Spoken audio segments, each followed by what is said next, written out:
Alright, so we're doing the Honda rear brake pads. I like to come up here, remove the cover of my reservoir so I can keep an eye on the fluid. 22mm lug nuts takes off your tire. Come in here, jack your car up, put a jack stand. You have two 12mm, 12mm here, and a 12mm right there, which holds on your caliper.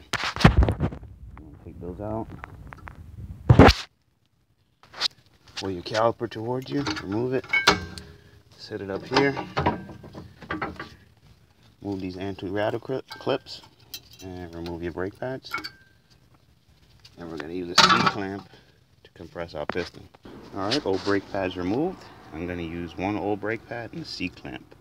Turn clockwise to compress your piston. Alright, so your pad with your wear sensor is your inside pad. Always goes inside. Outside pad, basically the pad just goes in like so.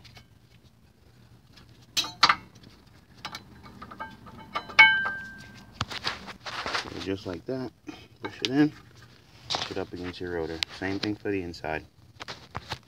Pads are in. Now you want to get your anti-rattle clips. They're going to go in those little holes there on the top of your pad. Squeeze them a little and install them.